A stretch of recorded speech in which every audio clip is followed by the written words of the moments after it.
Hi everyone, welcome to another episode of Real Talk. I am Carlos Gill. This is my all new video series in which I answer your social media questions and interview interesting guests in the world of business. And one of those guests that's joining me here in the studio today is Kate Talbot. Kate is a social media strategist. She's also the author of the all new ebook called Oh Snap.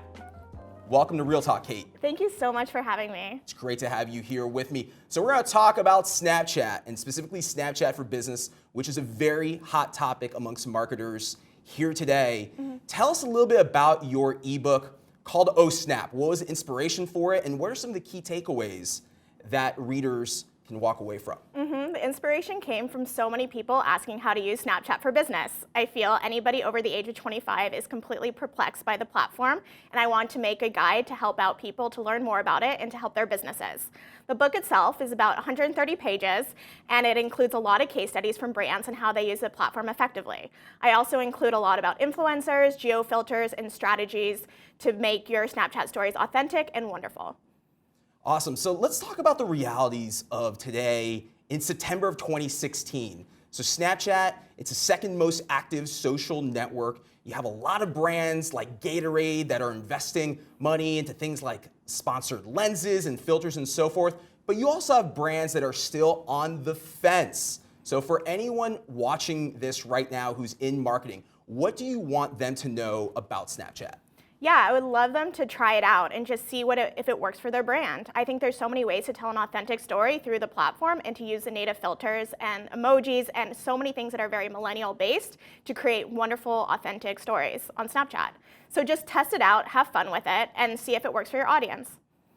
So that sounds great because we all know as millennials and as users of the platform that it is fun, it's engaging.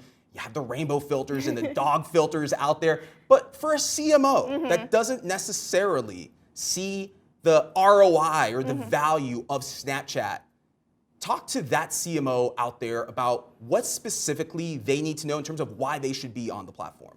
They should be on the platform because it's the future. There's been so much curated content with Instagram and you want to have that perfect photo, but Snapchat gives you the behind the scenes look that really connects your brand with your audience. And it's a way to engage with them and to get that one-to-one relationship through asking questions and engagement, and you can really learn a lot about your audience and see what kind of content that they're excited about.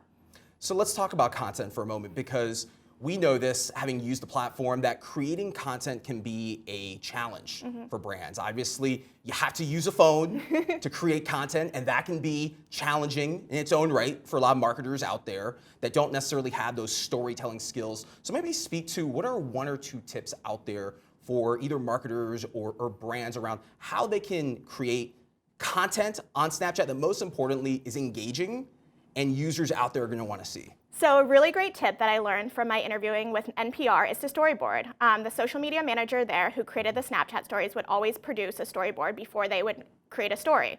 That was really helpful because they could figure out which filters they want to use, how they would want to engage with the audience, and what kind of questions they were going to ask to get engagement. I really recommend thinking about how you want to tell your story in an effective manner that has brand messaging along with it. And again, this is Snapchat, so have fun with it. It doesn't have to be perfect, but really want to have that narrative strong and plan it out, and that will give you some tips on how to start with your Snapchat strategy. So I often say what's great about Snapchat and using it as a marketing channel is that it's not Facebook, it's not Twitter. Content's intended to be much more real and human and organic than these other platforms. So with that being said, from your perspective, which are some of the brands that get Snapchat? Yeah, I really love following Everlane, Pop Sugar / ShopStyle, and Airbnb. Everlane, in my opinion, just kills it. I think that they do an amazing job telling the behind-the-scenes story of Everlane. You see them setting up the stores in New York. You get Transparent Tuesday. I even know Red and Isadora. To me, they're like celebrities because I love seeing what they're creating and in such an effective manner. Pop Sugar is my demographic, and they have emoticodes, and I talk about that in my book with ShopStyle and how you can use e-commerce for Snapchat. And I think that's very important to see the next chapter of how Snapchat is going to work with the e-commerce platform. And then Airbnb, I just love their brand. I love following it, and I love seeing what they create, and they use influencers, and their influencers are just their community. And they're showing them their adventures all throughout the world, and you get to learn more about where they're at and how they use Airbnb to enjoy their stay. You know, it's interesting that you mentioned influencers, because influencers influencers can be a great resource for not only creating content, but helping brands actually grow their presence on Snapchat. And let's face it, most consumers today, they don't want to hear marketing speak. And what I mean by that is they don't want to hear a marketing manager, they don't want to hear your agency telling you why you should care about a brand or why you should like or buy from that brand. Whereas an influencer is already a personality that you're used to following and seeing their content. And it's interesting that you mentioned Everlane and Pop Sugar, because when I was writing an article recently for Social Media Examiner on advanced strategies for growing your Snapchat, I went through and started researching which are the top brands on Snapchat from the standpoint of which are the brands that people are really following and they're engaging with, which are the brands that consistently pop up in these different articles. And Everlane was consistent, I followed them, and Pop Sugar was as well. So I went to the website of about 50 different brands. And believe it or not, Everlane and Pop Sugar were the only two companies that right now have their Snapchat icon, or they have a link going back to their Snapchat account on their website. I have 50 companies, not Pepsi, not Coke, not MTV, not even Taco Bell. I was really surprised, but Everlane and Pop Sugar. So I'm with you, two brands that absolutely get it. So as we look to round out this interview, what are maybe one or two tips for brands out there to follow if they want to get started on Snapchat? And when you speak to brands, keep in mind, a person or an individual, they can be a brand as well. I love using influencers for campaigns. I think they have their own voice, they're trusted by their audience, and they're a great way to expand your brand. Another one is to use geo filters at your own event. Nowadays, you can even create a geo filter through the Snapchat platform, so the ROI on it is huge. You can create an awesome geo filter and make sure that people are using it at your event, and you can share that socially when you ask them to download it and share it on Facebook and Twitter, and it's the easiest way to do branding from the lowest ROI perspective. And let's put it out there, geo filters, they're also inexpensive. So you can run a geo filter for as little as $5 for 20,000 square feet for a 4-hour time frame. I believe that geo filters are the most cost-effective form of paid advertising on social media today to reach millennials.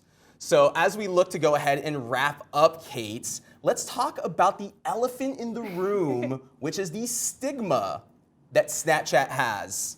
Yeah, definitely. Well, I think we all agree that in the beginning, Snapchat was known as a sexting platform for millennials. And I think what CMOs or high-level C-level executives need to know is that stigma is pretty much over, and it's a really great platform to create authentic and engaging stories and to use the visual economy to be able to engage your brand.